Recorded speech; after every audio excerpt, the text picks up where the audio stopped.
primer lugar, pues agradecer la invitación de Izquierda Unida de Menorca para asistir a esta sesión, que espero que sea una ocasión de debate colectivo, de encuentro entre diferentes opiniones, aprovechando pues, la coyuntura actual que invita pues, a esa reflexión tan necesaria y evidentemente tan urgente. Haciendo aquí política en el sentido amplio, política de la que verdaderamente es necesaria, ¿no? Volver a encontrarnos todo el mundo para debatir sobre cuestiones tan fundamentales como qué modelo de sociedad queremos para nosotros. Mi intención es hacer una intervención ciertamente lo más divulgativa posible, a pesar de que evidentemente trataremos cuestiones pues, de ámbito económico también, pero para dar lugar a ese debate. Ciertamente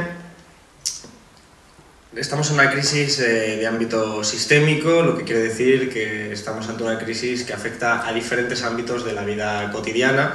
No es solo una crisis económica, aunque obviamente es una crisis económica, en la medida en que afecta al Producto Interior Bruto, el crecimiento económico, que afecta al desempleo, que afecta a las condiciones materiales de vida, a los sueldos, al acceso a la sanidad, al acceso a la educación. Pero evidentemente no estamos solo ante una crisis económica, sino que estamos ante una crisis que toca también otros palos, otras ramas, como puede ser pues, una crisis política, de desprestigio, de crisis de legitimidad del sistema político heredado de la transición, del año 78, del modelo institucional que se ha heredado desde entonces. Es una crisis también de ámbito ecológico, es una crisis que paralelamente a la crisis del crecimiento económico pues, manifiesta que nuestro modelo de producción y consumo no puede mantenerse de esta forma sin destrozar y destruir los cimientos del planeta, sin destruir los recursos naturales que evidentemente son necesarios para poder mantenernos como sociedad y reproducirnos. Es una crisis también ideológica, en la medida que se ha puesto en entredicho la ideología dominante hasta entonces, la ideología que ha venido siendo hegemónica. Es una crisis que en definitiva, pues, como decía, es de ámbito sistémico. Y quizás la mejor forma de expresar lo que quiero transmitir, en primer lugar, sea poner un ejemplo. Yo vengo dando charlas desde aproximadamente el 2007-2008, cuando comenzó más o menos la crisis, o oficialmente comenzó la crisis económica en España. Al principio lo cierto es que no había apenas afluencia en las sesiones, 20, 30 personas, 40, desde luego no una afluencia como la que tenemos hoy afortunadamente aquí, es una afluencia muy diferente. Pero lo que siempre había era una misma pregunta en el turno de intervenciones. Esa pregunta era la siguiente, la gente levantaba la mano y preguntaba: oye Alberto, tú como economista, ¿cuándo crees que acabará la crisis? Esta pregunta, más allá de la respuesta, lo verdaderamente importante es reflexionar sobre la concepción del mundo que refleja la persona que formula la cuestión en concreto. Es decir, esa persona está comunicándonos algo muy importante, nos está diciendo que la crisis para él o para ella es un evento azaroso, temporal, anecdótico, es un accidente en el camino normal de la vida y por lo tanto tendrá tarde o temprano una resolución y solo hay que limitarse a preguntarle a un supuesto experto cuándo cree que va a acabar y cuándo cree que va a volver a la normalidad. Lo cierto es que ya no me hacen esa pregunta. También es verdad que como comienzo normalmente diciendo esto, luego no os atrevéis, pero al margen de las sesiones de esta naturaleza, tampoco se me pregunta por la calle como antes sí ocurría. Realmente lo que me suelen preguntar ahora son preguntas de otra naturaleza. Por ejemplo, una que me preguntan también diputados del Partido Popular, y esto yo creo que merece la pena reflejarlo, es: Alberto, tú como economista, ¿dónde meterías tus ahorros? Es una pregunta que por un lado te asusta, en la medida en que te lo preguntan las personas que soportan al gobierno. Lo soportamos todos, pero soportar en términos parlamentarios. Pero en segundo lugar, lo importante, de nuevo, es la concepción del mundo que está detrás de esa pregunta, que es, en este caso, asumir que la crisis ya está aquí para quedarse, que es una crisis que ya amenaza la existencia misma, en este caso concreto, la de los ahorros. Y la visión es totalmente distinta. Esto que estoy diciendo para mí tiene una importancia muy notable. En la medida en que una economía se cae de un trimestre a otro, en prácticamente un mes, 2 meses, 3 meses, en la que se pierde empleo, se decrece en el crecimiento económico, pero la concepción del mundo que tenemos, la visión que tenemos del mundo, de la ideología, no cambia tan rápido.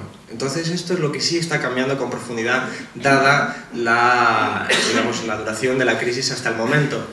Esto significa que ahora la gente ya no solo está poniendo en cuestión las políticas económicas, es decir, no solo pone en cuestión las políticas económicas dominantes hasta ahora, de privatizaciones, de liberalización de sectores y del neoliberalismo en sentido amplio, sino que también se pone en cuestión absolutamente todo. Lo que quiere decir que se pone en cuestión al propio sistema político, se pone en cuestión el mensaje que se nos había mandado hasta ahora. Y esto es particularmente cierto en un sector muy concreto, que es el sector al que yo, por razones obvias y evidentes, pertenezco, que es el de la juventud. Este sector, el de la juventud, nosotros fuimos, vamos a decirlo de una forma suave, engañados. Fuimos engañados porque se nos vendió un cuento de hadas. Se nos dijo, estudia primaria, secundaria, ve a la universidad, estudia idiomas, prepárate, haz un máster y tendrás acceso a un trabajo. Ciertamente al principio será un trabajo precario, pero podrás ir consolidando la situación. También tendrás acceso a una vivienda, también ciertamente será una vivienda en la que tendrás que quizás endeudarte, pero al final lo importante es que harás uso de un espacio habitacional. Y en definitiva, y este es el dispositivo ideológico que se encendía, lo importante era el mensaje ideológico. Te decían, vas a vivir mejor que tus padres. Esa era la linealidad, ese era el desarrollo normal en el que uno interiorizaba esa ideología. Esto, que había sido creído y asumido, interiorizado por la ciudadanía, especialmente el sector más joven, está roto, está completamente roto. Está completamente roto y eso lleva a la gente a poner en cuestión absolutamente todo, no solo lo económico, sino también lo político y lo ideológico. Yo vengo, por ejemplo, de una provincia que es Málaga, y siempre lo pongo de reflejo y de ejemplo, a pesar de lo que significa. En Málaga ahora mismo hay una tasa de paro del 40%, y una tasa de paro juvenil del 70%. Una tasa de paro juvenil del 70% es ampliamente superior a la tasa que hay de paro en Gaza o en Irak, que son escenarios de conflicto militar. Es un escenario claramente que invita a pensar que aquí está habiendo un cambio en la base de la sociedad, un cambio en las condiciones que permiten a una sociedad mantener la cohesión social. Esto decía que era importante por los términos ideológicos de los que hablábamos. Ahora bien, nosotros estamos ante una crisis económica porque, como decía antes, se manifiesta de esa forma. Pero lo primero que hay que entender es que vivimos en un sistema económico muy concreto, que es el capitalismo. Y el capitalismo necesita crecer continuamente. Nosotros lo solemos decir de una forma gráfica, en que el capitalismo funciona como una bicicleta. Cuando uno se sube a una bicicleta sabe que tiene que pedalear continuamente, porque si deja de pedalear se cae. El capitalismo necesita crecer continuamente porque si no, no puede generar empleo, si no, no puede desarrollar las capacidades productivas. Es esa bicicleta que se cae, es el capitalismo cuando entra en crisis. Ahora bien, el capitalismo español hasta ahora había estado funcionando, había estado operando, era una bicicleta que efectivamente había tenido un cierto funcionamiento. Esto es de importancia crucial en la medida que la pregunta que nos tenemos que hacer es: ¿queremos levantar la bicicleta de nuevo y ponerla a funcionar? O por el contrario, lo que queremos es cambiar de vehículo y dirigirnos a otro espacio. Porque hoy ya sabemos que esta bicicleta, que solo piensa por su propia lógica interna en seguir manteniéndose en pie, camina por su propia dinámica, decía, hacia un abismo social de incremento de la desigualdad, de incremento de la pobreza, pero también hacia un abismo ecológico de destrucción del medio natural en que nos insertamos como sociedad. Todo esto es, a nuestro juicio, importante, y especialmente para aquellos que somos economistas críticos o que nos asociamos en lo que podríamos llamar la economía crítica. Yo empecé a estudiar economía por intentar comprender cómo funciona el mundo, y desde el primer momento me atrajo una frase de un economista, que es Joan Robinson, que dijo que había que estudiar economía para evitar ser engañados por los economistas. Yo creo que es un principio básico para entender que los que hablan de economía habitualmente lo hacen en un lenguaje oscuro, tétrico, ajeno, externo, con conceptos muy alejados realmente de la vida cotidiana de las personas, que invitan a la gente a desconectar, a decir, bueno, yo apago la tele porque no entiendo nada de lo que me están diciendo, y dejamos la economía a merced solo de aquellas personas que supuestamente saben. Pues los economistas críticos, entre una de las cuestiones que tenemos presentes, es que esta economía capitalista funciona con estos fundamentos, que necesita crecer continuamente y que hay diferentes formas de crecer. A veces en la calle se nos dice que esta crisis actual es el resultado de que los españoles tenemos un modelo de crecimiento totalmente perverso porque somos una sociedad perversa por sí misma, somos unos vagos, no trabajamos, somos demasiado mediterráneos, dicho de una forma coloquial, mientras que por el contrario hay modelos exitosos, modelos como el alemán, modelos caracterizados por gente con disciplina, con gente que verdaderamente no es corrupta y que verdaderamente hace las cosas como hay que hacerlas, ¿no? Como Dios manda. Esto es una falacia absoluta, esto es importante y por eso quiero dedicar unos minutos a desmitificarlo. El modelo de crecimiento español, el modelo que ha permitido al capitalismo español sobrevivir, era hermano absolutamente simbiótico, es un modelo de crecimiento simbiótico del crecimiento alemán, del modelo de crecimiento alemán. Esto es especialmente importante por lo siguiente. Cuando España llega a la Unión Europea en el año 86, se introduce en la Unión Europea en el año 86 junto con Portugal y con unos años de diferencia con Grecia, y viene con un retraso tecnológico muy importante, porque viene con una dictadura militar, igual que Grecia, igual que Portugal, y no tiene la tecnología desarrollada como sí la tenían, por ejemplo, Alemania o Francia, que son países que venían con una industrialización mucho más fuerte. Entonces, como en el capitalismo, y esto es fundamental, todos somos competidores entre nosotros, es decir, los trabajadores competimos contra otros trabajadores para acceder a un puesto de trabajo, los estudiantes, en tanto que serán en el futuro trabajadores, también compiten entre sí por ese futuro puesto de trabajo, las empresas compiten entre sí para vender sus productos en el mercado y, a menudo se nos olvida, los estados también compiten entre sí para vender su producción en el extranjero. Esto quiere decir que cuando España se inserta en la Unión Europea, lo que tiene que encontrar es su lugar en el mundo, qué va a vender, qué va a producir, porque así es como funciona el capitalismo. Y claro, como viene con este retraso, cuando se inserta en la Unión Europea y liberaliza el movimiento de capitales y ponemos a todas las industrias españolas a competir con todas las industrias del resto del mundo, nos encontramos con que la tecnología alemana pues destroza literalmente las industrias de la propia periferia europea, de España, de Grecia y de Portugal, y se comienza un proceso de desindustrialización que lo hemos visto en todas partes. Lo hemos visto en todas partes y que hace que el motor de lo que había sido la economía débil de España hasta ese momento, pues empieza a griparse y efectivamente acabamos de dejar de tener industrias. Por poner un ejemplo muy concreto, hoy, en el día de hoy, lo que más contribuye positivamente a las exportaciones alemanas son aviones, helicópteros, productos de biotecnología, medicinas, todo tipo de productos de alto valor añadido. Y lo que más, digamos, exporta positivamente en la cuenta comercial en España son productos agrícolas. Es un tipo de producto de mucho menor valor añadido y que por lo tanto jugamos, por decirlo así, en una liga distinta. Esto es así y ya lo era de su momento, pero antes teníamos industrias. Lo que ocurre es que cuando España entra a la Unión Europea, las élites europeas, de las que hablaremos después para hablar de los rescates, lo que vienen a decir es, muy bien, España, si yo te diera dinero, te podrías modernizar, pero ¿para qué quiero yo que vendas aviones si aviones ya vendo yo? ¿Para qué te voy a dar dinero para modernizarte y vender productos farmacéuticos y tener una industria farmacéutica si eso ya lo hago yo? Entonces, lo que quieren es desindustrializar para que, evidentemente, cada uno ocupe su lugar en el espacio mundo, ¿no? Digamos, en el espacio del sistema mundo capitalista. Y lo que se le dice a España es algo así tan sencillo como, a ver, ¿tú qué sabes hacer bien? Sol, playa, lo tienes claro. Te vas a ser un país basado en el turismo y en la construcción.